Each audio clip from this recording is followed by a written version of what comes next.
پڑھنا نہیں. خاموش کیوں ہو گئے؟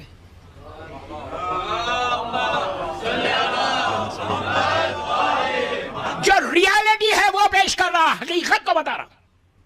میں پوری دنیا دیکھتا ہوں. یہ بھی جشن ہے کہ اگر آج کے جشن سے کوئی ایک لڑکا یا لڑکی یہ ارادہ کر کے نیت کر کے اس فصل سے اٹھ جائے باب الہدایہ سے کہ میں آج سے نہج البلاغہ اور صحیفہ کاملہ کا ایک پیج پڑھوں گی تو آج کے 9 دن کے جشن قبول ہوئے. یہ باب الہدایہ ہے, ہدایت کا دروازہ. بابا ہدایت کا دروازہ ہے. مولا علی کے دروازے کے لیے کیا کہا گیا تھا؟ شاعر کہتا ہے کہ در حیدر سے شریعت کا پتہ ملتا ہے. سنو تم کو بیدار کرنا چاہ رہا ہوں. در حیدر سے شریعت کا پتہ ملتا ہے, مانگنے والوں کو پیغام بقا ملتا ہے. اس کے دربار سے مت پوچھو کہ کیا ملتا ہے, جس کو مل جائے علی اس کو خدا ملتا ہے. ایسا بندہ ہے جسے لم یزلی کہتے ہیں, اب تو معبود کے رشتے کو علی کہتے ہیں. دعا یہ کرو کہ مولا ہم کو آپ کے راستے پہ چلنے کی توفیق عطا فرمائے. آپ چوتھے امام کو کیا سمجھے, کیسے عطا کرتا ہے, کس طرح دیتے ہیں؟ تم یہاں بیٹھ کے مانگو. میں اتنی بڑی بات بول رہا, عزا خانے میں بول رہا, باب الہدایہ میں بول رہا, ملیشیا میں بول رہا, سامنے عزا خانہ ہے. تم اٹھو گے نہیں یہاں سے, مولا تمہاری آواز کو سن کے تم کو عطا کرے گا. مولا کی زندگی کا مشہور واقعہ, ایک چاہنے والا ہماری طرح, بیٹھ کے سنو غور سے, ختم کر رہا لاسٹ سٹیج پہ. مولا کا چاہنے والا ہر سال حج پہ آتا ہے, مولا کی زیارت کرتا ہے. اللہ ہم کو بھی نصیب کرے. حج کر کے گھر جاتا ہے واپس اپنے وطن. تو اس کی وائف پوچھتی ہے, یار حج تو 12 کو ختم ہو گیا, تم 15-16 کو آنا تھا, اتنی دن کیوں لگا دیا؟ تو کہا میں اپنے امام کو جا کے سلام کرتا ہوں.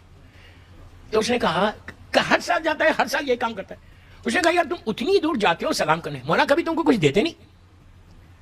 کہاں بول رہی ہے؟ اپنے وطن میں, اپنے گاؤں میں بول رہے, کچھ دیتے نہیں, کوئی ہدیہ نہیں دیتے, اور تم ہمیشہ. اس نے کہا ایسا نہیں بولتے, یہ ہمارا امام ہے. نیکسٹ ایئر حج آیا, حج کر کے یہ مولا کی زیارت کر کے, چوتھے امام کی. دوپہر کا وقت تھا, جب گھر گیا نوک کیا, دخل باب کیا, اندر سے غلام آیا, پوچھا کون؟ اس نے اپنا نام بتایا. اس نے جا کے مولا سے کہا کہ مولا فلاں ابن فلاں آیا ہے. امام نے کہا اس کو اندر بلا لو. جب اندر آئے تو جب ہی امام نے کھانا ختم کیا تھا, کھانا ختم کر کے مولا اٹھے, اٹھ کے ہاتھ دھونا چاہ رہے تھے, نیچے برتن تھا. اس نے کہا مولا میں آپ کا ہاتھ دھلا دوں؟ مولا نے کہا تجھے زحمت ہوگی, میں ہوتا تو بولتا فوراً.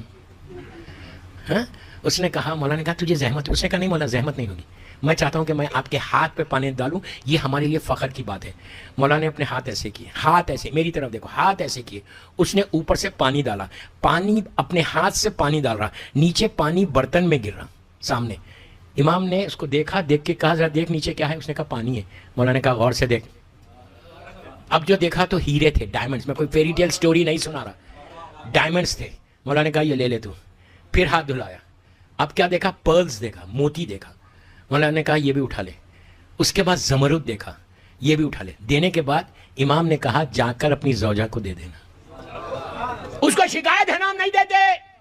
رونے لگا کہ مولا اس نے تو وہاں کہا تھا. امام نے کہا کوئی کہیں کہے, جو سوچتا ہے ہم جانتے ہیں, ہم دل کی دھڑکن کو جانتے ہیں, ہارٹ بیٹ کو ہم جانتے ہیں. تو اس طرح امام عطا کرنے والا بھی ہے, یہ مت سمجھو, اس طرح امام عطا کرتا ہے.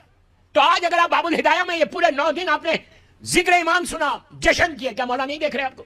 آج کا جو امام ہے, آج کا جو زین العابدین ہے, ہمارا زمانے کا امام, ان کی کتنی بڑی خوشی ہے, وہ کیسے آپ کو دیں گے؟ کبھی گھبراؤ مت, کبھی پریشان مت.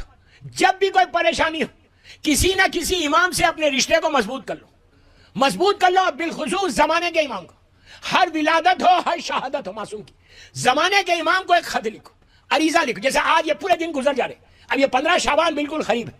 اب ہم کو کرنا کیا؟ ایک زیارت دے کے جاتا, بات ختم کرنا تقریر کو, ایک زیارت دے کے جاتا جو آپ کو پڑھنا ہے کل سے, اور 15 شعبان تک آپ پڑھتے رہو. آپ مجھے دعا دیں گے. I don't need anything from you guys. مجھے کچھ نہیں چاہیے, مجھے آپ کی دعا چاہیے.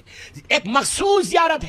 اگر تم یہ زیارت 5 یا 6 منٹ کی زیارت ہے, 8 منٹ کی زیارت ہوگی, پڑھنا نہیں آتا عربی میں کوئی بات نہیں, ٹیلی فون پہ ڈیوائن پرل کے اوپر زیارت کے کالم میں جاؤ گے تو یہ پہلی زیارت ہے جو امام کی زیارت ہے, اور اتنی ریکمینڈڈ زیارت. میں ذمہ داری سے بول رہا, میری مجلس لائیو جاری, دنیا سن رہی, ذمہ دار ہوں جو میں بول رہا. اتنی ریکمینڈڈ, یہ ہائر اوکلٹیشن میں, یہ غیبت کبریٰ کی سب سے مخصوص زیارت شعبان کی. آپ سال بھر پڑھ سکتے, لیکن 15 شعبان تک پڑھتے تو پڑھ کے دیکھو یہ زیارت تم کو کیسے